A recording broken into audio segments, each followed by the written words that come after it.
السلام علیکم ورحمۃ اللہ وبرکاتہ، نحمده ونصلی علی رسولہ الکریم، اما بعد فاعوذ باللہ من الشیطان الرجیم، بسم اللہ الرحمن الرحیم، رب اشرح لی صدری ویسر لی امری واحلل عقدۃ من لسانی یفقہوا قولی۔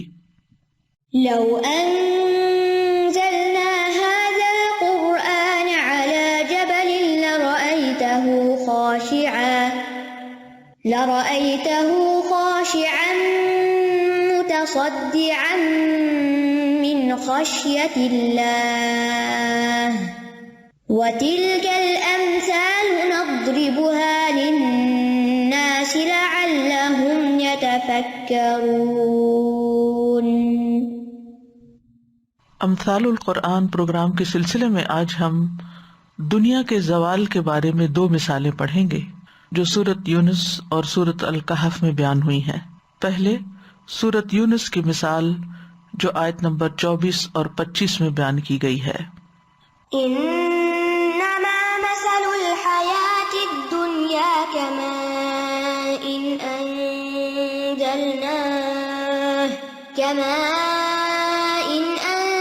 أنزلناه من السماء فاختلط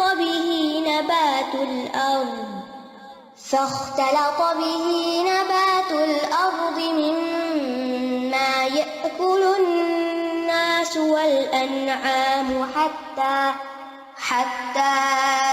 إذا أخذت الأرض زخرفها وزينت وظن أهلها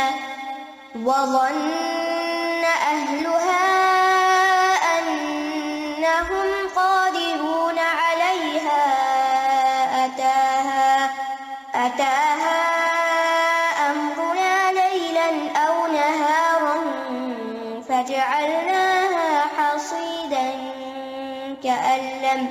كأن لم تغن بالأمس كذلك نفصل الآيات لقوم يتفكرون۔ والله يدعو إلى دار السلام ويهدي من يشاء إلى صراط مستقيم۔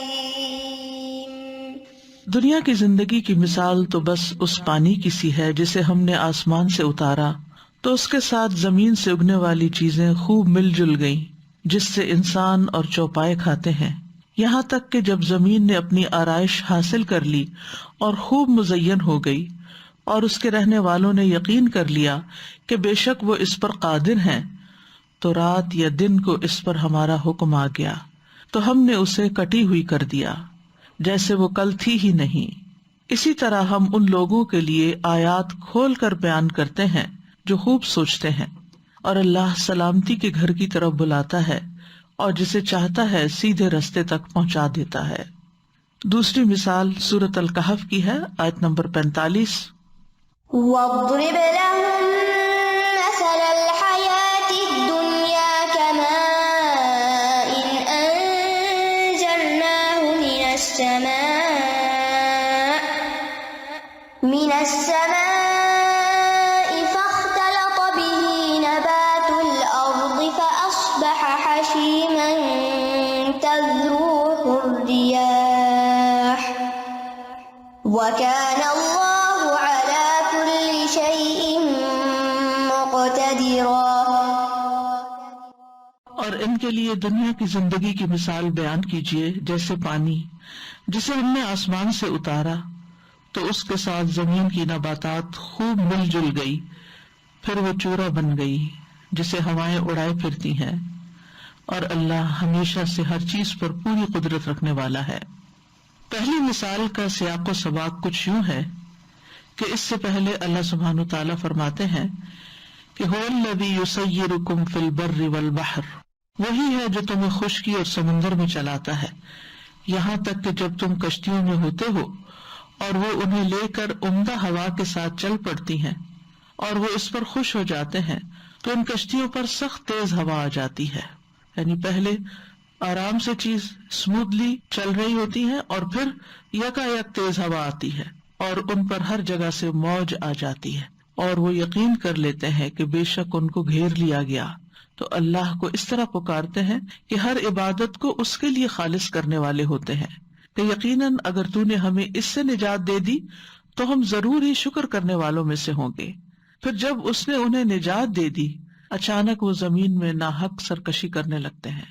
اے لوگو، تمہاری سرکشی تمہاری جانوں ہی پر ہے، یہ دنیا کی زندگی کے چند دن کا فائدہ ہے، پھر ہماری ہی طرف تمہیں لوٹ کر آنا ہے، تو ہم تمہیں بتائیں گے کہ تم کیا کچھ کرتے رہے۔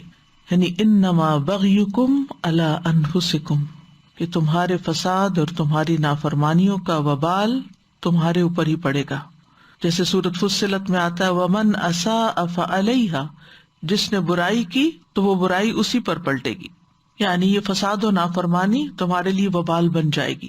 تو اسی طرح انسان اس دنیا کی زندگی میں مختلف طرح کی خواہشات کے ساتھ لطف اندوز ہوتا ہے، اگر ان کے درمیان وہ اپنے رب کو یاد نہیں کرتا، اپنے اگلے گھر کو یاد نہیں کرتا جہاں اسے ہمیشہ رہنا ہے، تو پھر اس کے لیے صرف غم اور حسرتیں ہی باقی رہ جائیں گی، دنیا کا ساز و سامان تو ختم ہو جائے گا، جس کو اللہ سبحانہ تعالیٰ نے اس مثال میں بہترین طریقے سے بیان کیا ہے۔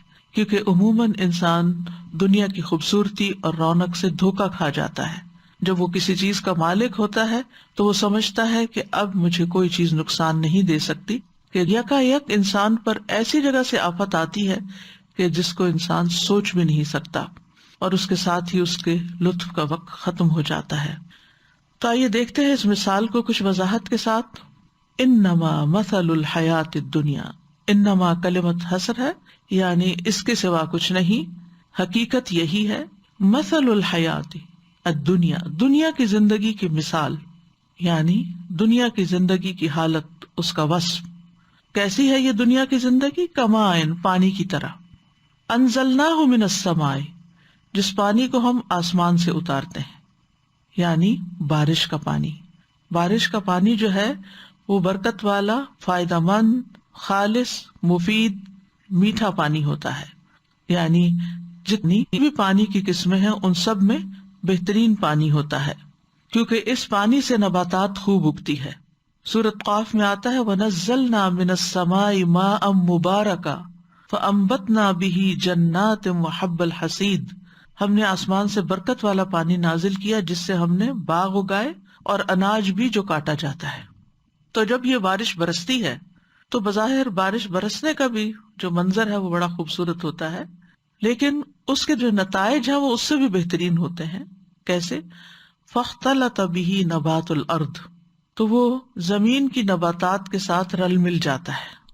اس کے دو معنی ہیں، ایک یہ کہ بارش کے پانی سے بکثرت پیداوار ہوتی ہے اور وہ ایک دوسرے کے ساتھ مل جل جاتی ہیں، یعنی اتنی زیادہ نباتات ہو جاتی ہے کہ ایک پودے کی شاخیں دوسرے کے اندر، دوسرے کے، یعنی جب گھنی نباتات ہوتی ہے اور پھر رنگ رنگ کی، خاص طور پر جنگلوں میں، کھلی جگہوں پر جو خودرو پودے ہوتے ہیں تو وہ ملے جلے ہوتے ہیں۔ تو یہاں پھر معنی کیا ہوگا؟ فاختلط بسببہ، یعنی با یہاں سببیہ ہوگی کہ اس بارش کی وجہ سے نبات الارض جو تھی وہ آپس میں مل جل گئی، مختلط ہو گئی، گھل مل گئی۔ اور دوسرا معنی کیا ہے کہ پانی سے جو پیداوار یا نباتات حاصل ہوئی وہ انسانوں اور چوپایوں کے لیے ملی جلی تھی۔ جیسے گندم کے دانے تو انسانوں کی خوراک تھے، اور اسی کے اندر سے جو بھوسا نکلا یا جو اس کے پتے وغیرہ تھے وہ چوپایوں کی خوراک بن گئے۔ اور نباتات کی اکثر اقسام کی یہی صورت ہوتی ہے کہ ان میں سے کچھ انسان کھاتے ہیں اور کچھ جانور کھاتے ہیں، کچھ پرند چرند کھاتے ہیں، تو ملی جلی نباتات اگتی ہے زمین سے جس میں سب کی ضروریات پوری ہوتی ہیں۔ اور ویسے بھی یہ کہ فاختلط بہ نبات الارض، تو پانی جو ہے وہ نباتات الارض میں مل جاتا ہے، یعنی اس کے ساتھ مل کے اس کو رونق بخشتا ہے۔ یعنی جب یہ پانی مٹی کی اندرونی تہہ میں داخل ہو جاتا ہے، پودوں کے اوپر تو پڑتا ہی ہے، تو ڈائریکٹ پودے نہیں لیتے، پانی زمین کے اندر جاتا ہے اور اس مٹی کے اندر، اس زمین کے اندر بیج ہوتے ہیں، تو یہ بیج اگاتے ہیں اور عمدہ نباتات کی شکل اختیار کر لیتے ہیں، اور یہ نباتات پھر پر رونق بن جاتی ہے۔ اسی طرح یہ ہے کہ پتوں کو دھونے کے کام میں آتی ہے، اور جو سبزے کا رنگ ہے یا فروٹ کی جو کوالٹی ہے اس کو بہترین بنانے کا کام کرتی ہے. تو اس پانی کے ذریعے پھر زینت بھی حاصل ہوتی ہے، یعنی نباتات جب خوب پھلتی پھولتی ہیں تو خوشنما اور بارونق بن جاتی ہیں. پانی سے زمین کو زندگی ملتی ہے، جیسا کہ سورۃ النحل میں بھی آتا ہے واللہ انزل من السماء ماء فاحیا به الارض بعد موتها ان فی ذلک لآیۃ لقوم یسمعون. اور اللہ نے آسمان سے کچھ پانی نازل کیا، پھر اس کے ساتھ زمین کو اس کے مرنے کے بعد زندہ کر دیا. اس میں ان لوگوں کے لیے یقیناً ایک نشانی ہے جو سنتے ہیں. پھر فرمایا مما یأکل الناس والانعام، وہ نباتات جو ہوتے ہیں اس میں سے انسان اور انعام کھاتے ہیں، جیسے غلہ جات اور پھل وغیرہ انسان کھاتے ہیں، اور مختلف طرح کی گھاس یا پھر غلے کے بقایا جات جو ہوتے ہیں وہ مویشی کھاتے ہیں.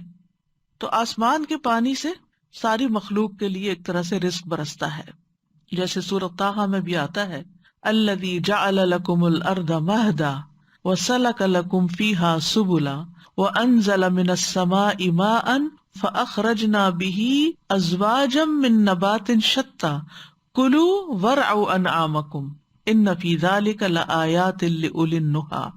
وہی جس نے تمہارے لیے زمین کو بچھونا بنا دیا اور تمہارے لیے اس میں راستے جاری کر دیے، اور آسمان سے کچھ پانی اتارا، پھر ہم نے اس کے ساتھ کئی قسم کی مختلف نباتات نکالی، کھاؤ اور اپنے چوپایوں کو چراؤ، بے شک اس میں عقل والوں کے لیے بہت سی نشانیاں ہیں. تو ایک ہی پانی برستا ہے، ایک ہی زمین ہوتی ہے، اور اس میں مختلف طرح کے قسم کے لاکھوں قسم کے پودے جو ہیں وہ زمین سے نکلتے ہیں، جن کی اصل تعداد اللہ ہی جانتا ہے. یہ اسی کی پلاننگ اور اسی کا پروگرام ہے، یعنی طرح طرح کا رزق اس میں سے نکلتا ہے. یہ نبات شتّا ایک اور جگہ پر آتا ہے فَأَخْرَجْنَا بِهِ نَبَاتَ كُلِّ شَيْءٍ، ہم نے اس کے ساتھ ہر قسم کی نباتات اگائی، یعنی جتنی بھی نباتات ہیں، چاہے وہ درختوں کی شکل میں ہے یا بیلوں کی شکل میں یا پودوں کی شکل میں ہے یا باڑ کی شکل میں، کسی بھی شکل میں، وہ ساری اس پانی کی محتاج ہے. پانی کے بغیر زمین کے اندر سے کچھ بھی نہیں نکل سکتا، اور یہ پانی کبھی تو براہ راست بارش کا برستا ہے تو فائدہ دیتا ہے، اور کبھی وہی پانی جو ایکسٹرا بارش کا ہوتا ہے وہ زمین میں رس کر زمین کے اندر جو سٹیمز بنتی ہیں ان سے پھر نکل کر نباتات کو سیراب کرتا ہے. تو بہرحال ہر طرح کے پھل، ہر طرح کے پودے، پھول اور غلہ جات، یہ سب کچھ زمین کے اندر سے نکلتا ہے، اور وہ سب بھی جو جانور کھاتے ہیں. کسی ایک بھی غذا کو آپ لے لیں تو اس کے مختلف اجزاء ہوتے ہیں، اس کے مختلف حصے ہوتے ہیں. ایک پودے کے مختلف حصے ہوتے ہیں، تنا ہوتا ہے، شاخیں ہوتی ہیں، پتے ہوتے ہیں، اس کے اندر پھول ہوتے ہیں، اس کے پھل ہوتے ہیں، اس کے اندر پھر بیج ہوتے ہیں. تو ان میں سے ہر ایک کے اپنے اپنے فائدے ہیں. مثال کے طور پہ آپ دیکھیں، بیری کا پودا لیں، اس کے پھل کسی اور کام آتے ہیں اور پتے کسی اور کام آتے ہیں. کتنے جانور بیری کے درختوں سے پتے کھاتے ہیں. پھر اسی طرح گندم کا پودا ہوتا ہے تو اس کا چھوٹا سا دانا جو ہے وہ انسان کھاتا ہے، لیکن باقی سارا حصہ جانوروں کے کام آتا ہے. اور ایک گندم کے چھلکے کو ہی آپ لے لیں، گندم کے اوپر سے جو بھوسی اترتی ہے اس کے اندر معدنیات کی بہت سی مقدار پائی جاتی ہے. کہا جاتا ہے کہ اس میں پوٹیشیم، سوڈیم، میگنیشیم اور سلیکون پایا جاتا ہے، جس چھلکے کو ہم اتار کے پھینک دیتے ہیں.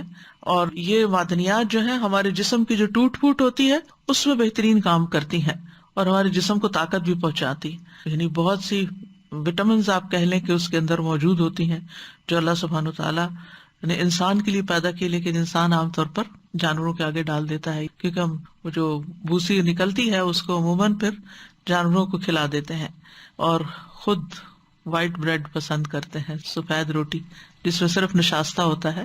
تو بہرحال ہم انسان بہت عقل مند ہوتے ہوئے بعض اوقات ایسی غذائیں کھاتے ہیں کہ جو ہمارے لیے فائدے کی بجائے الٹا نقصان دہ ہوتی ہیں. یہ وجہ کہ نبی صلی اللہ علیہ وسلم نے اپنی پوری زندگی میں کبھی بھی ایسے آٹے کی روٹی نہیں کھائی کہ جس کے اوپر سے چھلکا اترا ہوا ہو. اور بعض علماء کہتے ہیں کہ سب سے پہلی چیز جو مسلمانوں نے رسول اللہ صلی اللہ علیہ وسلم کی وفات کے بعد ایجاد کی وہ آٹے کو چھانا تھا، اور یہ نیا کام تھا جو وجود میں آیا تھا، ورنہ اس سے پہلے یہ نہیں ہوتا تھا. تو بہرحال اللہ سبحانہ تعالیٰ نے زمین کے اندر اتنا پوٹینشیل رکھا ہے، اتنے خزانے رکھے ہیں جو ہمارے فائدے کے ہیں. ان میں کھانے پینے کا فائدہ تو ہوتا ہی ہے، طاقت بھی حاصل ہوتی ہے، غذائیت سب کچھ ملتا ہے، لیکن یہاں جس چیز کا ذکر کیا جا رہا ہے وہ منظر ہے کہ اس کی خوبصورتی کتنی ہوتی، یعنی پریزنٹیشن آپ دیکھیں کہ کس شکل میں آپ کو یہ سب کچھ پیش کیا جاتا ہے. حتی اذا اخذت الارض زخرفها وزینت، یہاں تک کہ جب زمین اپنے حسن کو پہنچ جاتی، زخرف سونے کو کہتے ہیں بیسیکلی، گولڈ یا کسی چیز کے کمال حسن کو، یہ ہم نے سورۃ الزخرف میں بھی پڑھا تھا. اور باتوں میں زخرف وہ ہوتا ہے جو بہت اچھا قول ہوتا ہے، جو دوسروں کو خوش کر دیتا ہے، جس کو عام طور پر چکنی چپڑی باتیں بھی کہتے ہیں. تو زمین میں زخرف اس کی نباتات کے مختلف رنگ ہوتے ہیں. حتی اذا اخذت الارض زخرفها سے مراد کیا ہوگی؟ اس کے بیل بوٹے، اس کے مختلف رنگوں کے پتے، پھول، یعنی جب زمین کا حسن مکمل ہو جاتا ہے، یعنی ہر چیز نکل آتی ہے اس کی. ابتدا میں تو چھوٹی چھوٹی نکلتی ہے، پھر تھوڑی اور زیادہ، پھر زیادہ، لیکن ایک وقت آتا ہے کہ اس کا حسن مکمل ہو جاتا ہے اور بہت ہی عمدہ منظر نظر آتا ہے، مختلف رنگ نظر آتے ہیں اس کے اندر. تو ایسے موقع کو زخرف کہتے ہیں، یعنی زمین کا ایسا منظر ہو جاتا ہے جو دیکھنے والوں کو خوش کر دیتا ہے، یوں لگتا ہے جیسے زمین نے ایک خوبصورت چادر اوڑھ لی ہے. اور ایسے ہی موسم میں پھر لوگوں کی تفریح اور آؤٹنگ بھی بڑھ جاتی ہے، اور پارکس آباد ہو جاتے ہیں اور لوگ باہر نکلنے لگتے ہیں. عجیب نظارہ اور رنگ نظر آتا ہے، کوئی سفید پھول کھلے ہوئے ہیں، کوئی یلو، کوئی ریڈ ہے، کوئی پنک ہے، اور رنگ ہی رنگ ہے، اور پھر اوپر تتلیاں بھی بعض اوقات آ جاتی ہیں. تو یہ سب کچھ کس سے ہوا؟ پانی سے. زمین کا یہ رنگ بدلا، زمین بارونق ہو گئی. فَأَنبَتْنَا بِهِ حَدَائِقَ ذَاتَ بَهْجَةٍ، کہ ہم نے اس کے ساتھ رونق والے باغات اگائے. مَا كَانَ لَكُمْ أَن تُنبِتُوا شَجَرَهَا، تمہارے بس میں نہ تھا کہ تم یہ سب اگا سکتے. تو بہرحال یہ زخرف جو ہے قدیم زمانے میں زمین کی سب سے زیادہ نوٹیسیبل چیز تھی. آج کے دور میں آپ دیکھیں کہ ہم ایک مصنوعی زندگی گزار رہے ہیں، اور ہم نے اپنی اس مصنوعی زندگی میں زینت کے بہت سے سامان پیدا کر لیے، جس میں آپ بلڈنگز کو دیکھیں، محلات کو دیکھیں، یعنی آرکیٹیکچر جو ہے یا جو بڑی بڑی عمارتیں بنتی ہیں ان کے باہر کیسے کیسے زیب و زینت کے سامان، ایسے شیشے اور ایسے رنگ اور ایسے ڈیزائن اور ایسی چیزیں لگا دی گئی ہیں کہ لوگ اب اس زخرف کو چھوڑ کر اس کی طرف زیادہ مائل ہوتے ہیں. اسی طرح انٹیریئر ڈیکوریشن آپ دیکھیں، پورا ایک علم بن چکا ہے اور کس طرح اس پر مال خرچ کیا جاتا ہے. پھر اسی طرح بازار دیکھیں، مالز کو آپ دیکھیں. تو آج کے انسان کی اولین ترجیح کیا ہو گئی ہے؟ زیب و زینت کو اختیار کرنا. خود اپنے لباس میں، اپنے چہرے پر، اپنے بیگز، اپنے جوتے، یعنی ہر طرح کوئی چیز بھی آپ دیکھیں، فرنیچر دیکھیں، کسی بھی چیز پہ نظر ڈالیں، حتیٰ کہ کھانے پینے کی چیزیں بھی، ان کو بھی غذائیت سے زیادہ سجانے کی فکر ہوتی ہے کہ خوبصورت نظر آئے. تو یہ خوبصورتی کی جو حصہ ہے یہ انسان کے اندر ہے، اور اس سے وہ دھوکا کھا جاتا ہے. اور یہ کہنے کے باوجود کہ ہر چمکتی چیز سونا نہیں ہوتی، لیکن بھاگتا پھر بھی وہ چمکتی چیزوں کے پیچھے ہی ہے. تو زمین کے اوپر جب یہ سارا حسن نظر آتا ہے، وَظَنَّ أَهْلُهَا أَنَّهُمْ قَادِرُونَ عَلَيْهَا، اور اس کے مالک یہ سمجھتے ہیں کہ ہم اس پر قادر ہو گئے، یعنی ہم اس سے پورا فائدہ اٹھا سکتے ہیں. بہترین گھر انسان تیار کرتا ہے، بہترین چیزیں لگاتا ہے، سجاتا ہے، اور وہ سمجھتا ہے کہ اب یہ سب کچھ میرے کنٹرول میں ہے. لیکن حقیقت کیا ہے؟ حقیقت یہ ہے کہ جو ہی انسان یہ سمجھنے لگتا ہے کہ وہ ان چیزوں پہ قادر ہوگا، یہ چیزیں اس کے کنٹرول میں آ گئی، اب وہ پوری طرح ان سے فائدہ اٹھا سکتا ہے، تو کچھ اور حادثہ ہو جاتا ہے. اور یہ ہم دن رات دیکھتے ہیں کہ دنیا کی بڑی بڑی ترقیوں، بڑی بڑی خوبصورت چیزوں، بہت زیادہ جو دنیا کے آرائش کے سامان ہیں، ان کا انجام کیا ہوتا ہے. ویسے کوئی فنکشن ہوتا ہے، ڈیکوریشن آپ کرتے ہیں، اس کے بعد کیا ہوتا ہے؟ جب آپ سمجھتے ہیں کہ اب تیار ہو گئے، اب ٹھیک، اب پرفیکٹ، اب سب ٹھیک ہو گئے، اس کے بعد ساتھ ہی زوال شروع ہو جاتا ہے، ساتھ ہی خاتمے کی طرف لگ جاتا ہے. اور پھر یہ کہ وہ چیز انسان کے اندر ایک غرور اور تکبر بھی پیدا کر دیتی ہے، جو کہ ناپسندیدہ چیز ہے. کسی بھی کام پہ جب آپ کو قدرت حاصل ہو جائے، آپ بنا لیں، تو اس وقت کیا کہیں؟ ماشاء اللہ، جو اللہ نے چاہا، یہ اللہ کے کرنے سے ہوا، الحمدللہ. اسی طرح انشاء اللہ، یعنی کروں گا میں تب جب اللہ چاہے گا، ہو گیا ماشاء اللہ، جو اللہ نے چاہا وہ ہوا. آپ دیکھیے کہ جب انسان اللہ کو بھول جاتا ہے تو پھر انسان کے لیے مشکل ہوتی ہے. جیسے فرعون اور قارون کی گفتگو ان کی ہلاکت کا سبب بنی تھی، قارون نے کیا کہا تھا؟ یہ نہیں کہا تھا کہ یہ اللہ کی مہربانی ہے مجھ پر، کہا تھا انما اوتیتہ علی علم عندی، کہ یہ تو مجھے ایک علم کی وجہ سے دیا گیا جو میرے پاس ہے۔ فرعون نے کیا کہا تھا؟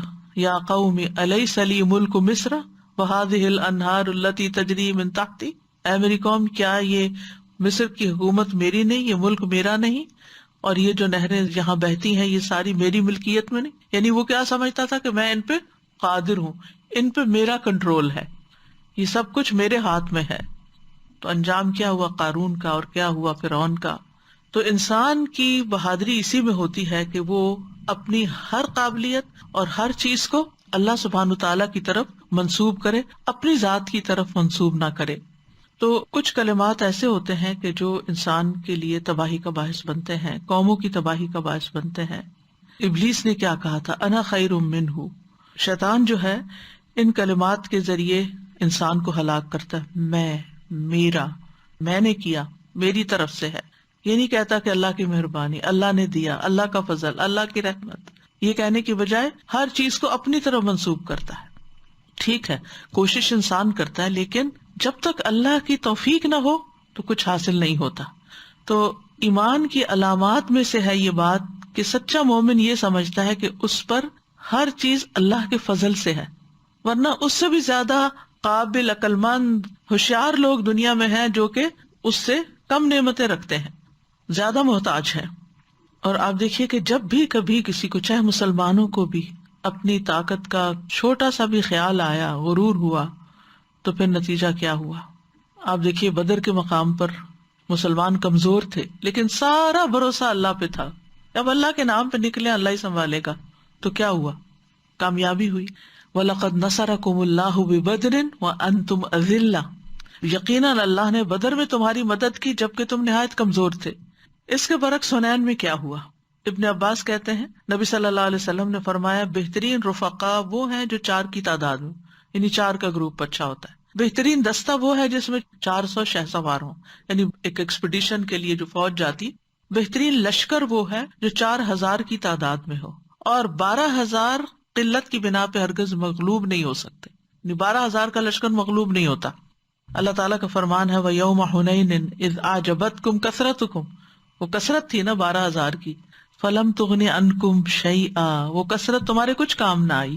وَضَاقَتْ عَلَيْكُمُ الْأَرْضُ بِمَا رَحُبَتْ، زمین اپنی فراخی کے باوجود تم پر تنگ ہو گئی۔ ثُمَّ وَلَّيْتُمْ مُدْبِرِينَ، پھر تم پیٹ پھیرتے ہوئے لوٹ گئے۔ یہ مسلمانوں کے ساتھ ہوا۔ تو کبھی بھی انسان کو یہ نہیں سمجھنا چاہیے کہ میں اس پہ قادر ہو گیا، اب تو میں اس سے فائدہ اٹھاؤں گا ہی اٹھاؤں گا۔ ہوا کیا؟ اتاہا امرنا لیلا او نہارا، کہ ہمارا فیصلہ آ گیا اس پر رات یا دن کے وقت، اما لیلا و اما نہارا، کبھی دن کے وقت آ جاتی ہے کوئی مصیبت، کبھی رات کے وقت آتی ہے، دونوں طرح ہی آتی ہے، اور تباہی کے لیے چند لمحے ہی کافی ہوتے ہیں۔ معمولی گھڑی میں ہی آن کی آن میں کچھ سے کچھ ہو جاتا ہے۔ یعنی جب کسی قوم کے پاس رات کے وقت مصیبت آئے تو رات کو تباہ ہو جاتی ہے، اور دن کو آئے تو دن کو تباہ ہو جاتی ہے۔ جیسے یہیں پر آ رہا ہے اتاہا امرنا لیلا و نہارا فجعلناہا حصیدا، تو ہم نے اسے کٹے ہوئے کھیت کی طرح کر دیا۔ اور آپ دیکھیں اگر دنیا کی تاریخ پر نظر ڈالیں تو بعض بستیاں ابھی بھی جن کی تصویریں یا جن کے تباہی کے آثار موجود ہیں، وہ انسان کے لیے بہت بڑی عبرت کا سبب ہے کہ بہت ترقی یافتہ قوموں میں بھی بعض اوقات جب زلزلے آئے یا ایٹم بام گرے یا اور اسی طرح کی کچھ مصیبتیں آئیں یا ٹورنیڈوز آئے یا سیلاب آئے، طوفان آئے، تو آن کی آن میں سب کچھ ہنستا بستا سب کچھ تباہ ہو کے رہ گیا۔ یعنی انسانی کوششیں انسانوں کو نہ بچا سکیں۔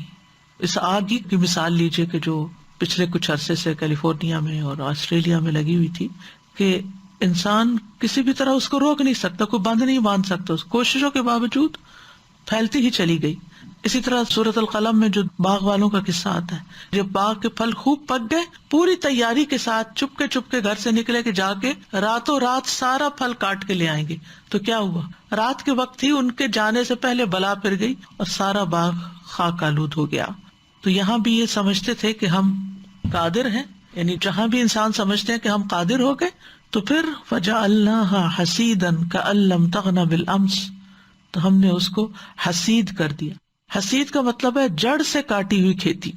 کچھ کھیت ہوتے ہیں اوپر اوپر سے کٹتے ہیں اور کچھ ہوتے ہیں نیچے سے کٹ جاتے ہیں, یعنی پتہ بھی نہیں چلتا کہ یہاں کیا اگا ہوا تھا.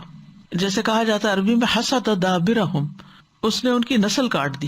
حسد الزرع, اس نے کھیتی کاٹ دی, یعنی کاٹی ایسی کہ نیچے تک کاٹ دی, اور وہ یوں ہو گئی کأن لم تغن بالامس, گویا کہ کبھی آباد ہی نہیں تھی, یہاں کچھ تھا ہی نہیں. کسی جگہ پر جب عرب اقامت یا سکونت اختیار کرتے تو کہتے غنی فی المکان, فلاں شخص فلاں جگہ آباد ہو گیا.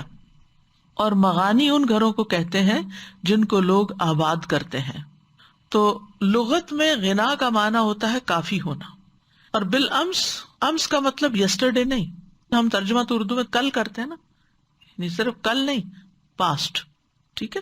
اور اسی طرح غدن کا مطلب ٹمارو نہیں ہوتا, فیوچر مراد ہوتا ہے. جیسے ولتنظر نفس ما قدمت لغد, اس کا مطلب نہیں ٹمارو کے لیے بلکہ فیوچر کے لیے. تو انسان کی زندگی کا بھی یہی حال ہے, یعنی روح جو ہے پانی کی طرح آسمان سے اترتی ہے, بدن اس سے مل کر خوب پھلتا پھولتا ہے. بدن مٹی سے بنتا ہے نا, روح آسمان سے آتی ہے, بدن پہ جوانی آتی ہے, علم حاصل کرتا ہے, نکھرتا ہے, ایک خوبصورت نوجوان بنتا ہے, پھر اس کی امیدیں ہوتی ہیں, شادی ہوتی ہے, کمائی شروع ہو جاتی ہے, گھر بناتا ہے, بچے ہوتے ہیں, پھر بچے بڑے ہو جاتے ہیں, وہ سب اپنے اپنے ٹھکانوں پہ چلے جاتے ہیں, اور وہ گھر ایسے ہوتا ہے جیسے کبھی یہاں کوئی بسا ہی نہ تھا. کچھ مدت کے بعد لوگوں کے ذہنوں سے بھی محو ہو جاتا ہے کہ یہاں بہت ہنستا بستا گھرانہ بستا تھا, اور پھر انسان بڑھاپے کا شکار ہو کر فنا کی نظر ہو جاتا ہے. حقیقت یہ ہے کہ انسان سمجھتا ہے کہ جو میں دنیا کے لیے کوششیں کر رہا ہوں یہ میرے کسی کام آنے والی ہے, یہ, اور اس کو کر کے انسان کو ایک عجیب سی سیٹسفیکشن ہوتی, اتنا کما لیا, اتنا رکھ لیا, اب فکر کی بات نہیں, گھر بن گیا, اب پریشانی ختم, فلاں چیز ہو گئی, جاب لگ گئی, اب بے فکری ہو گئی, شادی ہو گئی, اب بے فکری ہو گئی. لیکن ان میں سے ہر چیز کا آپ انجام دیکھیں, کیا جاب انسان کب تک کر سکتا ہے, ایک وقت آتا ہے ریٹائرمنٹ ہو جاتی, بعض اوقات اس سے پہلے ہی اکھاڑ پھینکا جاتا ہے. بزنس, کوئی بزنس ایسا نہیں ہے کہ جو انتہائی فلرش کرنے کے بعد کبھی زوال کا شکار نہ ہوا ہو. اسی طرح شادی, تو شادی کا بھی انجام دیکھیں آپ, کبھی ختم ہو جاتی ہے, کبھی ویسے مر کے کوئی ساتھی چھوڑ جاتا ہے. بچے ہیں تو ان کا بھی یہی حال ہوتا ہے کہ آپ جتنی چاہیں ان کو محبت دے دیں, جتنا چاہیں ان پہ مال خرچ کر دیں, وہ آپ کے نہیں ہوتے, ان کی اپنی زندگیاں ہوتی ہیں اور وہ چھوڑ کے چلے جاتے ہیں. یہ تو عام روزمرہ کے معمول کے واقعات ہیں نا. لیکن اس سے بھی بڑھ کر کیا ہوتا ہے کہ کسی انسان کی حسرت اس وقت دیکھنے کی ہوتی ہے کہ جب انسان مہینہ بھر کام کرے اور اینڈ میں اس کو تنخواہ نہ ملے. شاید یہاں تو ایسی مثال آپ کو نہیں ملے گی, لیکن کچھ کنٹریز ایسے ہیں کہ جہاں لوگ ایک ایک مہینہ نہیں, کئی کئی مہینے کام کرتے ہیں اور کچھ بھی ہاتھ نہیں. ان کی محرومی, ان کی پریشانی, ان کی حسرت دیکھنے کی ہوتی, کس امید کے ساتھ کیسے کیسے پاپڑ بیل کے وہ ایسی جگہوں پہ پہنچتے ہیں کہ جا کے اچھی جاب کریں گے اور کمائیں گے اور حالات بدلیں گے, اور محنت کے باوجود حاصل کچھ نہیں ہوتا. اسی طرح اس شخص کی حسرت کو دیکھیں کہ جو اپنی زندگی بھر کا سارا سامان, بیوی کا بھی زیور لے لیا, پچھلی بھی جمع پونجی, کچھ ماں باپ سے لیا, ادھر سے لیا, ادھر سے لیا, اور سارا کچھ بزنس میں لگایا, مگر زیرو پروفٹ, بلکہ الٹا لاس. کیا حال ہوتا ہے, یعنی ایسے انسان کی حالت کیا ہوگی. پھر اسی طرح بعض لوگ گھر بناتے ہیں ساری زندگی کی کمائی جمع کر کے, لیکن اس سے پہلے کہ گھر بنے وہ خود دنیا سے چلے جاتے. کئی ایسی مثالیں ملتی ہیں. اور کبھی اس میں رہنا نصیب بھی ہوتا ہے تو چین سے نہیں رہ سکتا. کبھی انسان بہت صحت مند ہوتا ہے, طاقتور ہوتا ہے, ایک چھوٹا سا سٹروک ہوتا ہے اور دوسروں کا محتاج ہو جاتا ہے, اعضاء شل ہو جاتے ہیں, اور اس نے جو محنت کی ہوتی ہے, اپنے اوپر ورک آؤٹ کیا ہوتا ہے, اچھی غذا کھائی, ایکسرسائز کی, صحت کا خیال رکھا, وہ آن کی آن میں سب کچھ ہی بیٹھ جاتا ہے. تو ایسے موقعوں پر لوگوں کا حال دیکھنے کے قابل ہوتا ہے. ہم سب اس کا مشاہدہ کرتے ہیں, اس کو ایکسپیرینس کرتے ہیں. کسی کی اولاد ہوتی ہے, جوان ہوتی ہے, بالکل جوانی کے عین جوبن پہ ہوتی ہے کہ اچانک ڈیتھ ہو جاتی ہے, کوئی ایکسیڈنٹ ہو جاتا ہے, کوئی ویسے فوت ہو جاتا ہے. تو کہنے کا مطلب یہ ہے کہ انسان جب اپنی محنت کے آخری درجے پہ پہنچتا ہے کہ اب پھل کاٹوں, جیسے کھیتی والے نے کھیت لگا کے جب وہ خوب جوبن پہ پہنچی اور اس نے سمجھا اب تو اس کا مجھے اتنا اور اتنا پروفٹ مل جائے گا، یک ساری کی ساری جل جاتی ہے۔ ایسے ہی ایک انسان انتہائی محنت کے بعد جب یہ سمجھتا ہے کہ اب مجھے کچھ ملنے والا ہے، تو اس سے پہلے یا وہ ختم ہو جاتا ہے یا انسان ختم ہو جاتا ہے، اور انسان کے ہاتھ میں کچھ بھی نہیں رہتا۔ یہی حال انسان کے اعمال کا ہے، وہ دنیا کے لیے بھاگ دوڑ کر رہا ہے، لیکن جب وہ آخرت میں جائے گا تو اگر وہاں کے لیے کچھ نہیں کیا تو سوائے حسرت و ندامت کے کچھ بھی نہیں ہوگا۔ وہ آگے دیکھے گا، وہاں کچھ بھی نظر نہیں آ رہا، یعنی اس نے اپنی ساری خواہشات دنیا میں ہی پوری کرنے کی کوشش کی، اسی کو زیب و زینت دیتا رہا اور آخرت کا لحاظ ہی نہیں کیا۔ تو وہاں جب وہ دیکھے گا کہ پھر بالکل مفلس بن کے کھڑا ہوگا ایک لٹے پٹے انسان کی شکل میں، اور اسے یوں محسوس ہوگا کہ اس سے بڑا خسارے میں کوئی بھی نہیں۔ یعنی جب انسان کو یہ یقین کی کیفیت آنے لگتی نا کہ اب تو میں نے اپنا ٹارگٹ اچیو کر لیا، اس سے پہلے کہ وہ کچھ حاصل کرے وہ سب کچھ ہاتھ سے جائے، تو اس پہ انسان کی مایوسی۔ آپ دیکھیں کہ ایسے مواقع پہ بعض اوقات لوگ کوپ نہیں کر پاتے، ہارٹ اٹیکس ہو جاتے ہیں، خود بھی دنیا سے چلے جاتے ہیں، یعنی کسی چیز کا نقصان ہوتا ہے، مال کا یا اولاد کا، تو وہ اس کو برداشت ہی نہیں کر پاتے۔ فرمایا کذالک نفصل الآیات لقوم یتفکرون، اسی طرح ہم آیات کو کھول کھول کے بیان کرتے ہیں، ان کے معنی کو قریب لا کر مثالیں بیان کر کے واضح کرتے ہیں۔ کن کے لیے؟ ان لوگوں کے لیے جو غور و فکر کرتے ہیں، یعنی جو اپنی عقل کو استعمال کرتے ہیں، جو غفلت میں ڈوبے ہوئے ہیں، جو منہ پھیرنے والے ہیں، جو ان مثالوں پر غور نہیں کرتے، تو ان کو یہ کچھ بھی فائدہ نہیں دیتی، ان سے وہ کچھ بھی نہیں سیکھ پاتے۔ یعنی اس وقت تو ہم صرف ایک زبانی بات چیت کر رہے ہیں نا، اگر عملی طور پر انسان ایسے منظر کو دیکھے کہ مثلا درخت پہ پورا پھل پک چکا تھا اور ارادہ تھا کہ صبح توڑنا ہے، اور صبح دیکھے تو درخت ہی جلا ہوا ہے، تو انسان کے دل کا حال کیا ہوگا؟ اس کو کیا نظر آئے گا کہ یہ کیا ہو گیا میرے ساتھ؟ تو اس کے بعد اللہ تعالیٰ فرماتے ہیں واللہ یدعو الی دار السلام، اللہ تمہیں دار السلام کی طرف دعوت دیتا ہے کہ دار السلام یعنی جنت کے لیے کچھ کرو، وہاں کی تیاری کرو، وہاں بھیجا ہوا، آگے بھیجا ہوا کچھ بھی ضائع نہیں جائے گا، وہاں جا کر اصل انجوائمنٹ ہوگی، وہاں کسی بھی چیز کا کچھ نقصان نہیں بلکہ ملٹی پلائی ہو کر تمہیں واپس لوٹایا جائے گا۔ وَيَهْدِي مَن يَشَاءُ إِلَىٰ صِرَاطٍ مُسْتَقِيمٍ، اور وہ جس کو چاہتا ہے صراط مستقیم کی ہدایت دیتا ہے۔ یعنی آیت نمبر 24 میں اللہ تعالیٰ دنیا کی مثال بیان کرتے ہیں اور اس کے جلد زوال کا ذکر کر کے لوگوں کو احساس دلاتے ہیں کہ جس دنیا کے پیچھے تم بھاگ رہے ہو اس کی کوئی حقیقت نہیں ہے، اور اس کے ساتھ ہی پھر اس کے مقابلے میں جنت کی ترغیب دیتے ہیں جس کا نام دار السلام رکھا ہے کہ وہ ہر طرح کی آفات و مصیبتوں سے بالکل سلامت ہے۔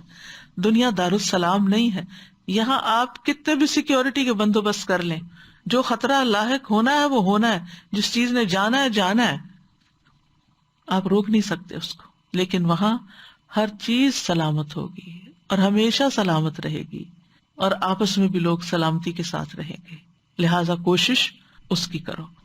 تو بہرحال اس مثال میں اللہ سبحانہ تعالیٰ نے دنیا کی زینت کے جلد ختم ہونے کی خبر دی ہے تاکہ ہم اس کو اتنی ہی اہمیت دیں جس اہمیت کے وہ قابل ہے۔ اس کی زینت سے، اس کے زخرف سے، اس کی چکا چوند سے دھوکہ نہ کھائیں کہ یہ ہمارے ہاتھ میں رہے گی، یہ بہت جلد چلی جائے گی، فنا ہو جائے گی۔ جیسے بارش کا پانی برستا ہے، ہر چیز خوبصورت لگتی ہے، پھر پانی بھی ویپوریٹ ہوتا ہے اور سورج بھی نکل آتا ہے اور کھیت جل بھی جاتا ہے اور سوکھ جاتا ہے اور چیزیں ختم ہو جاتی ہیں۔ وہی حسن و جمال جو بارش سے بڑھا تھا، جب بارش ختم ہوتی ہے اور پانی نہیں ملتا تو پھر زمین کا ایک اور ہی منظر ہوتا ہے، گویا کہ یہاں کبھی کچھ تھا ہی نہیں، اور اللہ کا فیصلہ کسی وقت بھی آ جاتا ہے، اور سب کچھ اللہ کے فیصلوں سے ہی ہو سکتا ہے۔ یعنی اللہ ہی بارش بھیجتا ہے اور اللہ ہی تباہی کا فیصلہ بھی بھیجتا ہے، جس پر جب جو چاہتا ہے کرتا ہے۔ تو اس لیے انسان اپنی دنیا سے اور دنیا میں جو کچھ اس نے ترقی کر لی ہے اور جو کچھ دنیا میں بنا لیا ہے اس پر نازاں نہ ہو، کیونکہ سب پر اللہ کی تقدیر کا فیصلہ حاوی ہو جاتا ہے۔ قرآن مجید میں کئی مقامات پر یہ مضمون بیان ہوا ہے۔ سورۃ الزمر میں بھی یہ بات آئی ہے، الم تر ان اللہ انزل من السماء ماء، کیا تو نے دیکھا نہیں کہ اللہ نے آسمان سے کچھ پانی اتارا، پھر اسے چشموں کی صورت میں زمین میں چلایا، پھر وہ اس کے ساتھ کھیتی نکالتا ہے جس کے رنگ مختلف ہیں، پھر وہ پک کر تیار ہو جاتی ہے، پھر تو اسے دیکھتا ہے پیلی ہو جاتی ہے، پھر وہ اسے چورا بنا دیتا ہے، بے شک اس میں عقل والوں کے لیے بہت سی نشانی ہے. یعنی کبھی تو اچانک تباہی آ جاتی ہے، اور اگر اچانک تباہی نہ بھی آئے تو گریجولی انسان زوالی کی طرف جا رہا ہوتا ہے، اور جو کچھ وہ بناتا ہے وہ زوالی کی طرف جاتا ہے. تو یہ دنیا کی حالت سے مطابقت رکھنے والی ایک بہترین مثال ہے جو یہاں پر بیان ہوئی ہے کہ دنیا میں انسان شہوت اور خواہش اور لذت کے پیچھے اپنا بہت کچھ گنوا دیتا ہے، لیکن یہ سب کچھ بہت جلد رخصت ہو جاتا ہے. دنیا کا فائدہ محدود ہے، تھوڑا ہے، جلد ختم ہونے والی ہے. اس کا حسن و جمال دائمی نہیں ہے. اس کی عادت یہ ہے کہ پہلے یہ عروج کی طرف جاتی ہے اور پھر لازماً زوال کی طرف جاتی ہے. لہذا عقلمند انسان کبھی اس فانی دنیا سے دھوکہ نہیں کھاتا. دنیا اس لائق نہیں کہ اس میں دل لگایا جائے. دنیا ایک استعمال کی چیز ہے، دل آخرت میں لگا ہونا چاہیے، فکر آخرت کی ہونی چاہیے. دنیا سے تو زہد ہی اختیار کیا جائے. اور انسان اس مثال کو اپنے اوپر بھی لے کہ انسان جب بہت کچھ سیکھ جاتا ہے اور بہت کچھ کرنے کے قابل ہو جاتا ہے، جیسے مثلاً ریٹائرمنٹ کی ایج پہ بہت ایکسپیرینسڈ ہو جاتا ہے، لیکن بیماریاں گھیر لیتی ہیں، کچھ کرنے کے قابل نہیں رہتا، جسم میں ایسی کمزوری آتی ہے کہ پوری طرح الرٹ ہی نہیں رہتا، اور پھر یکایک کبھی موت ہی آ جاتی. کتنے ہی لوگ ہیں جو ریٹائرمنٹ کا انتظار کر رہے ہوتے ہیں کہ ریٹائرڈ ہوں گے تو پھر زیادہ وقت ہمیں ملے گا دوستوں رشتہ داروں کو اور اپنے آپ کو ٹائم دینے کے لیے، فلاں کام کرنے کے لیے اور آرام کرنے کے لیے، لیکن اس سے پہلے ہی وہ دنیا سے رخصت ہو جاتے ہیں. تو اس لیے جو سیکھنے کا سبق ہے وہ یہ ہے کہ دنیا کو اپنا ہم و غم نہیں بنانا چاہیے. اور پھر اس آیت میں یہ بھی پتہ چل رہا ہے کہ زندگی جو ہے وہ اللہ ہی دیتا ہے اور اللہ ہی لیتا ہے، اور جو رب ایک دفعہ زندگی دیتا ہے وہ دوبارہ بھی دے سکتا ہے، یعنی آخرت میں. یعنی یہ آیت قیامت کے قائم ہونے پر اور دوبارہ کی زندگی پر بھی دلیل ہے. دوسری مثال، واضرب لهم مثل الحياة الدنيا كماء أنزلناه من السماء فاختلط به نبات الأرض فأصبح حشيما تذروه الرياح وكان الله على كل شيء مقتدرا. اور ان کے لیے دنیا کی زندگی کی مثال بیان کیجیے جیسے پانی جسے ہم نے آسمان سے اتارا تو اس کے ساتھ زمین کی نباتات خوب مل جل گئی، پھر وہ چورا بن گئی جسے ہوائیں اڑائے پھرتی ہیں، اور اللہ ہمیشہ سے ہر چیز پر پوری قدرت رکھنے والا ہے. یہاں دنیا کی زندگی کی حقیقت کو بیان کرنے کے لیے دوسری مثال آئی ہے، اور یہ مثال بہت حد تک پہلی مثال کے مشابہ ہے، اسی لیے اس کو یہاں ساتھ جمع کر دیا گیا ہے. یہ مثال سورۃ الکہف کی آیت نمبر 45 میں آتی ہے. سورۃ الکہف بہت عظیم سورت ہے جسے ہر جمعہ کو تلاوت کیا جاتا ہے، اور یہ ہمیں قانون فطرت پر ثابت قدم رہنے کا سبق دیتی ہے، گمراہیوں سے ڈراتی ہے، انسان کو صراط مستقیم سے پھیر دینے والی اور اس کی زندگی پہ اثر انداز ہونے والی چیزوں سے انسان کو دھوکہ نہیں کھانا چاہیے. سورۃ الکہف میں اس مثال سے پہلے بھی کچھ واقعات اور اسباق ہیں، اور اہل ایمان سے جڑے رہنے کا حکم دیا گیا نبی صلی اللہ علیہ وسلم کو کہ آپ اپنے آپ کو ان لوگوں کے ساتھ روکے رکھیں جو اپنے رب کو پہلے اور پچھلے پیر پکارتے ہیں، اس کا چہرہ چاہتے ہیں. تمہاری آنکھیں ان سے آگے نہ بڑھیں، کیا تم دنیا کی زندگی کی زینت چاہتے ہو؟ وَلَا تَعْدُ عَيْنَاكَ عَنْهُمْ تُرِيدُ زِينَةَ الْحَيَاةِ الدُّنْيَا. تو یہ نبی صلی اللہ علیہ وسلم کو مخاطب کیا جا رہا ہے. تو پھر ہمارا کیا حال ہے کہ ہمارے اندر دنیا کی محبت یا دنیا کی اٹریکشن کتنی زیادہ ہو سکتی ہے، کیونکہ اس کے آگے انسان کمزور ہوتا ہے. تو اس لیے بار بار یاد دہانی کی ضرورت ہوتی ہے کہ نہیں، اصل زندگی کل شروع ہونے والی ہے. پھر سورۃ کہف میں 2 باغ والوں کا قصہ بھی بیان کیا گیا ہے. ایک وہ تھا جو اپنے باغ پہ مغرور ہو چکا تھا، تو تکبر اور غرور نے اس کو یہاں تک پہنچا دیا کہ کہنے لگا ما اظن ان تبید ھذہ ابدا، میں نہیں سمجھتا کہ یہ کبھی تباہ ہوگی، یعنی یہ باغ کبھی تباہ ہوگا. بالکل وہی انہم قادرون علیہا والی بات ہے. اور پھر ساتھ ہی قیامت کو بھی جھٹلا دیا، وما اظن الساعۃ قائمۃ. تو مومن دوست جو تھا وہ اپنے ساتھی کو نصیحت کرتا رہا لیکن ساتھی جو تھا وہ غرور اور تکبر کرتے ہوئے نصیحت سے اعراض برتتا رہا. تو اس کے بعد یہ مثال آئی وَاضْرِبْ لَهُمْ مَثَلَ الْحَيَاةِ الدُّنْيَا. نبی صلی اللہ علیہ وسلم کو خطاب ہے، اللہ تعالیٰ آپ کو حکم دے رہے ہیں کہ آپ ان کے سامنے دنیا کے خاتمے اور اس کے چلے جانے کی مثال بیان کریں تاکہ لوگ نصیحت پکڑیں. کیا مثال ہے؟ کَمَاءٍ أَنزَلْنَاهُ مِنَ السَّمَاءِ، ایک پانی کی طرح جسے ہم آسمان سے اتارتے ہیں. فاختلط بہ نبات الارض، جس کے ساتھ زمین کی نباتات مل جل جاتی ہیں. یعنی پانی اترنے کے بعد زمین رنگا رنگ کے پودے اگاتی ہے اور خوب گھنی ہو جاتی ہے اس کی نباتات. پھر کیا ہوتا ہے اس نباتات میں؟ فاصبح حشیما تذروہ الریاح، تو وہ حشیم ہو جاتی. حشیم وہ خشک نباتات جو ریزہ ریزہ ہو جاتی، جیسے سوکھے پتے اور ٹہنیاں، وہ چورا چورا ہو جاتے ہیں. اور جب چورا چورا ہو جاتے ہیں تو تذروہ الریاح، اس کو ہوائیں اڑاتی اور بکھیرتی پھرتی ہیں. یعنی زمین میں دانا ڈالا گیا، پیداوار آئی، پھل پھول آئے، زمین سرسبز ہوئی، شاداب ہوئی، ہر چیز بہت بھلی نظر آنے لگی. کہ اس کے کچھ ہی عرصے کے بعد ایسا وقت اسی جگہ پر آ گیا. یعنی پہلی مثال میں تو یہ نا کہ آفت آ گئی، اور اس مثال میں کیا کہ آفت نہیں آئی لیکن بتدریج وہ اپنے زوال کو پہنچی. تو یہ دونوں چیزیں انسان کی زندگی میں ہو سکتی. بعض اوقات انسان کی نعمتوں کو کوئی آفت آ کے پڑ جاتی ہے، اور بعض اوقات وقت کے ساتھ ساتھ وہ نعمتیں زوال پذیر ہو جاتی ہیں. تو یہاں یہ دوسرا سلسلہ ہے کہ وہ اصبح حشیما تذروہ الریاح، سبزہ خشک ہو گیا اور پھر اس کے بعد وہ ریزہ ریزہ ہو گیا، حشیم ہو گیا. حشیم کو ریاح نے اڑا دیا، سامنے کچھ بھی نہ رہا، کچھ نظر ہی نہیں آتا.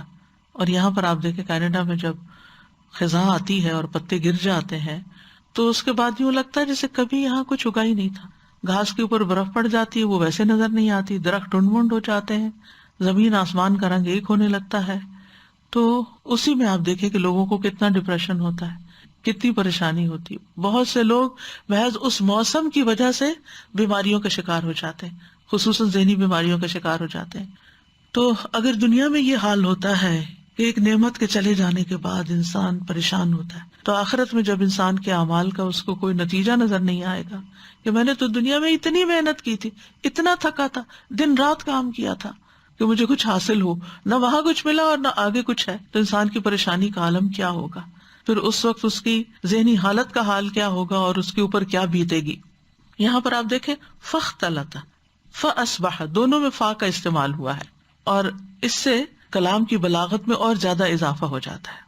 اور فا جو ہے یہ تعقیب کے لیے آتی ہے کہ وہ مدت جس میں نباتات تر و تازہ اور خوبصورت ہوتی ہیں، اور یہ مدت بہت قلیل ہوتی ہے. یعنی فاختلط ابھی ہوا ہی تھا کہ فاصبح ہو گیا، یعنی جلد ہی اس کے اوپر ایک اور فیز آ گیا. وَكَانَ اللَّهُ عَلَى كُلِّ شَيْءٍ مُقْتَدِرًا، اور اللہ ہر چیز پر پورا اقتدار رکھتا ہے، پورا کنٹرول رکھتا ہے. یعنی سرسبز کرنے پر بھی پوری قدرت رکھتا ہے اور تباہی اور بربادی سے دوچار کرنے پر بھی پوری قدرت رکھتا ہے. تو بہرحال انسان کو ان چیزوں سے، یعنی دنیا کی رونق سے دھوکہ نہیں کھانا چاہیے، کیونکہ یہ بہت تھوڑی مدت کے لیے ہوتی، اور یہ ایکسپیرینس ہم اکثر کرتے ہی رہتے ہیں. ہماری آنکھیں یہ نظارے دیکھتی رہتی ہیں کہ یہ سب کچھ تھوڑی مدت کے لیے ہوتا ہے. آج کل آپ دیکھیں کہ اسپرنگ ہے، اس کی وجہ سے ایک دم گھاس کے اندر بھی یلو پھول کثرت کے ساتھ اگ کے یوں لگتا ہے جیسے کسی نے پھولوں والی چادر بچھا دی ہو زمین پر، ہر جگہ پر. یعنی خود رو پھول ہیں اور اتنا حسین منظر پیش کرتے ہیں. اور اس کے علاوہ بھی دیگر رنگوں کے، پرپل کلر کے اور رنگوں کے، پنک کلر کے، طرح طرح کے جگہ جگہ خود رو پودے جو اگے ہوئے ہیں وہ زمین کو حسن بخش رہے ہیں. لیکن کتنے دن کے لیے، پھر خشک ہو جائیں گے، خاک ہو جائیں گے. تو یہاں اللہ سبحانہ تعالیٰ کے لیے مقتدرہ کا لفظ استعمال ہوا ہے. وَكَانَ اللَّهُ عَلَى كُلِّ شَيْءٍ مُقْتَدِرًا، یعنی اللہ تعالیٰ کی قدرت ظاہر ہوتی ہے پیدا کرنے کے وقت، نمبر 2 ان کو ترقی دینے کے وقت، اور نمبر 3 ان کو ہلاک کرنے کے وقت. یعنی اللہ کی قدرت کا اگر اندازہ کرنا ہو تو ان 3 اوقات میں دیکھیے، جب کوئی چیز پیدا ہو رہی ہوتی ہے، اور جب کوئی چیز اپنے پورے عروج پر ہوتی ہے، اور پھر جب وہ چیز اپنے زوال کو پہنچتی. مثلاً ایک ماں ہے، اگر اس کا کوئی جوان بچہ فوت ہو جائے تو وہ اکثر اس کی پیدائش کے دن اور اس کے آغاز کو یاد کرتی ہے، پھر جس طرح اس نے اس کو پڑھایا لکھایا بڑا کیا وہ یاد کرتی، اور پھر کس طرح وہ دنیا سے چلا گیا. تو ان سب چیزوں میں وہ اپنے آپ کو بے بس پاتی. دیا بھی اس نے، قوت بھی اس نے بخشی، اور پھر لیا بھی اس نے. اور اس مثال کے بعد آگے پھر بہت خوبصورت آیت آتی ہے کہ المال والبنون زینت الحیات الدنیا، کہ مال اور بیٹے بھی دنیا کی زندگی کی زینت ہے، کیونکہ سب سے زیادہ زینت، حسن، رونق مال کی وجہ سے آتی ہے. جتنا جتنا لوگوں کے پاس مال بڑھتا جاتا ہے ان کی زندگی میں اتنی اتنی چیزوں میں، ان کے رکھ رکھاؤ میں، اسٹائل میں زینت بڑھتی چلی جاتی ہے. گاڑی ہو، گھر ہو، ہر چیز کے اندر یہ نہیں دیکھا جاتا کہ ضرورت کیا ہے، یہ دیکھا جاتا ہے کیا چیز اسٹیٹس سمبل ہے، کیا چیز زیادہ خوبصورت لگے گی. اور یہاں پر آپ دیکھیں کہ بنون سے پہلے مال کا ذکر ہے، کیونکہ زینت کی وجہ سے، آیت کی مناسبت کی وجہ سے. اور دوسرا یہ کہ بیٹے زینت بخشتے ہیں زندگی کو. بعض اوقات بیٹے زینت نہیں بھی بخشتے، لیکن مال تو ہے. سرپلس مال جب ہوتا ہے تو پھر وہ ضرورت نہیں بلکہ زینت پر استعمال ہو رہا ہوتا ہے. ساتھ ہی فرمایا والباقیات الصالحات خیر عند ربک ثوابا وخیر عملا، کہ آخرت کی زندگی میں جو چیز فائدہ دے گی وہ انسان کی نیکیاں ہیں. باقیات صالحات ہیں، یعنی صالحات نیکیاں جو ہیں وہ اصل میں باقی رہیں گی. اور مفسرین نے اس کے بارے میں طویل گفتگو کی ہے کہ اس سے مراد کون سے اعمال ہیں جو باقی رہیں گے اور آخرت میں ذخیرہ ہوں گے. اور اسی طرح ہمارے جو اذکار میں سے سبحان اللہ والحمد للہ ولا الہ الا اللہ واللہ اکبر کو بھی باقیات الصالحات کہا گیا ہے. تو مثال ہمیں کیا پیغام دیتی ہے کہ دنیا کی زندگی ہاتھ سے نکل جائے گی، اس پر اتنا فوکس نہ رکھو، اس کی زیادہ فکر نہ کرو، اس کا زیادہ غم نہ کرو. اس کے زوال سے سبق سیکھو کہ اس کے بعد بھی کچھ ہے اور وہ آخرت کی زندگی ہے. لہذا وقت کم ہے اور کام زیادہ ہے اور انجام بڑا بھیانک ہے. خاتمے کا وقت بھی معلوم نہیں کہ کب ہم چلے جائیں اس دنیا سے. تو اس لیے جتنا جلد ہو سکے، جیسے جیسے ہو سکے اس کی تیاری کرتے رہو. حقیقت یہ کہ اللہ تعالیٰ ہر انسان کی زندگی میں نصیحت کے بہت سے مواقع لاتے ہیں، لیکن ہم لوگ نصیحت کم ہی پکڑتے. یہ جن جن چیزوں کا ذکر کیا گیا ہے ان میں سے کون سی چیز ہے جو ہم نہیں دیکھتے؟ یہ سارے تجربات یا ہم پر ہوتے ہیں یا ہمارے آس پاس ہو رہے ہوتے ہیں، یعنی ہم ان سب چیزوں کو ایکسپیرئنس کرتے ہیں.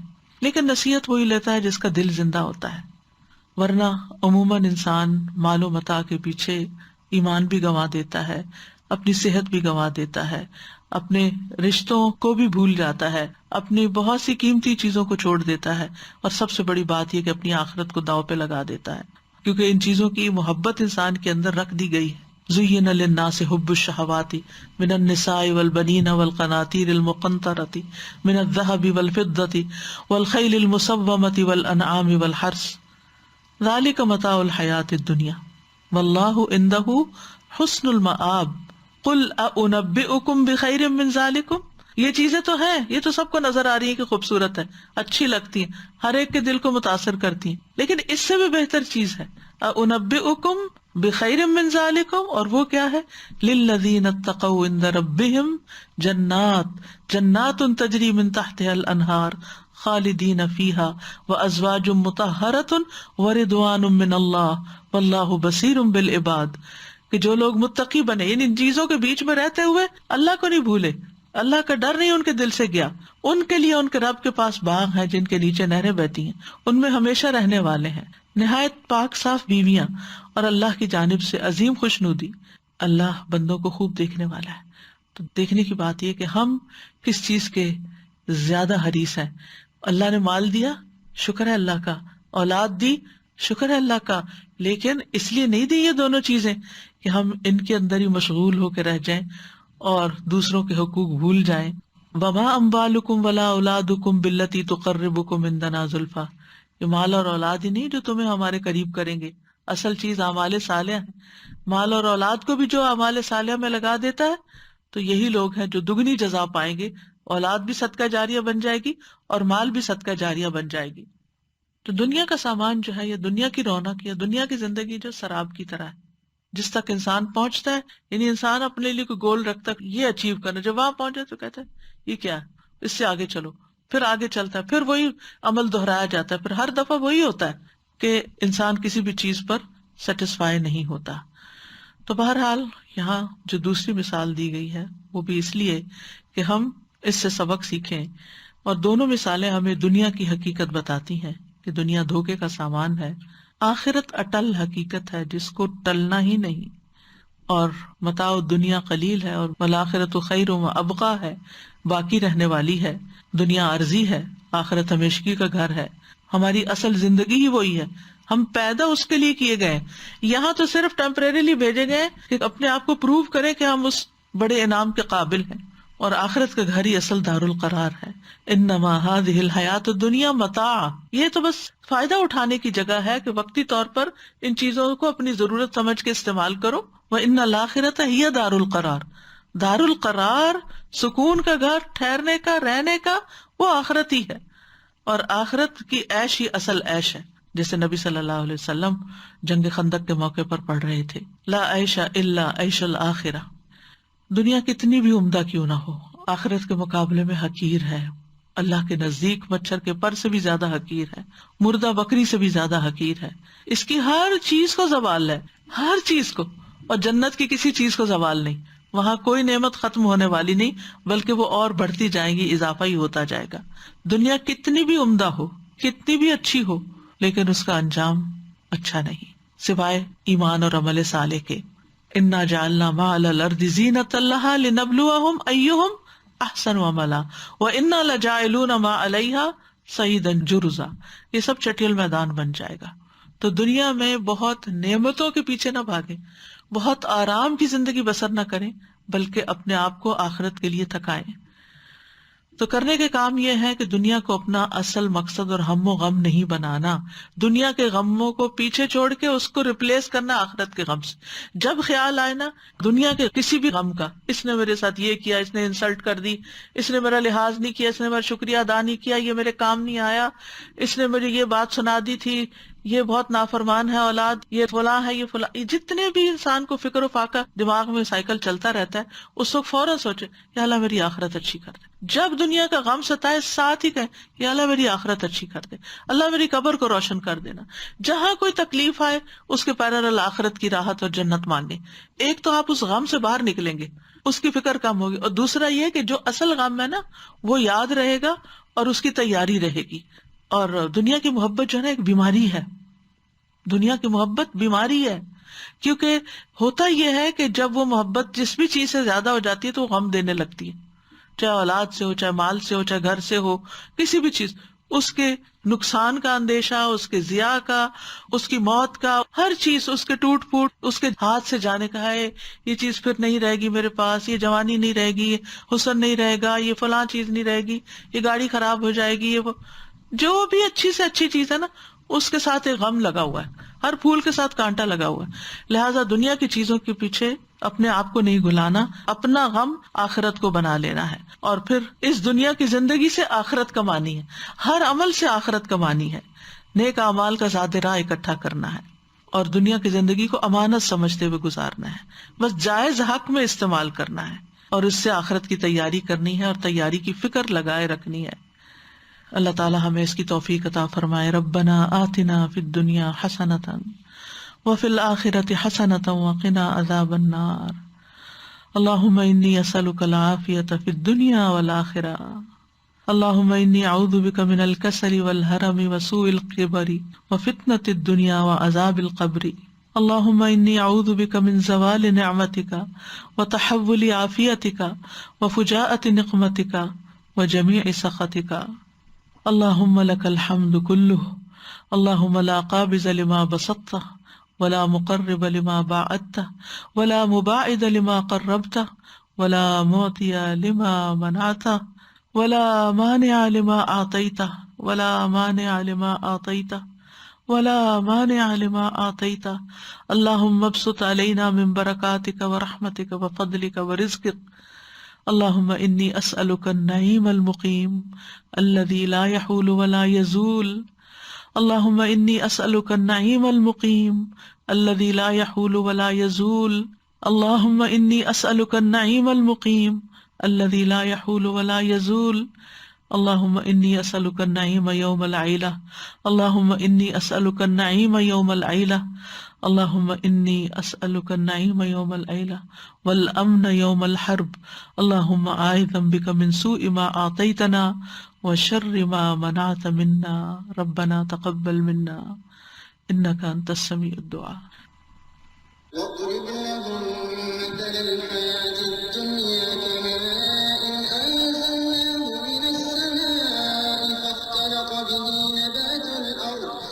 فاختلط به نبات الأرض فأصبح هشيما تذروه الرياح وكان الله على كل شيء لو أنزلنا هذا القرآن على جبل لرأيته خاشعا متصدعا من خشية الله وتلك الأمثال نضربها للناس لعلهم يتفكرون. لعلہم یتفکرون، کہ لوگ سوچیں اس بارے میں، یہ سوچنے کی بات ہے. استاذہ، پہلی مثال میں جب آپ نے بیان کیا تھا نا کہ کس طرح نباتات کا ایک ایک حصہ جو ہے وہ اللہ تعالیٰ کی ہر مخلوق جو زمین پر ہے اس کے لیے ہوتا ہے، تو اس کے لیے ایک مرتبہ ایک نیشنل جیوگرافک کی ڈاکیومنٹری دیکھی تھی، تو اس میں ایک ٹری کے بارے میں انہوں نے بتایا تھا کہ کیسے اس کا ایک ایک پارٹ، اس کے ٹاپ سے لے کے اس کی روٹس تک اور اس کی پوری اس کی جو لائف ہسٹری تھی اس ٹری کی، تو اس میں ہر مخلوق، چاہے وہ اڑنے والے پرندے ہوں، چاہے وہ رینگنے والے کیڑے مکوڑے ہوں، یا بڑے جانور ہوں، انسان ہو، اور اس کے بعد جو زمین کے اندر کے بھی جو جانور ہیں، اس کے ایک ایک پارٹ سے وہ فائدہ اٹھا رہے تھے. تو یہ تو صرف ایک درخت کی مثال ہے نا، یہ تو پوری دنیا کی ہر چیز جو زمین پہ اگ رہی ہے اس سے دنیا کی ہر مخلوق فائدہ اٹھا رہی ہے. رہی بالکل. وآخر دعوانا ان الحمد للہ رب العالمین. سبحانک اللہم وبحمدک، اشہد ان لا الہ الا انت، استغفرک واتوب الیک. السلام علیکم ورحمۃ اللہ وبرکاتہ. السلام علیکم ورحمۃ اللہ وبرکاتہ.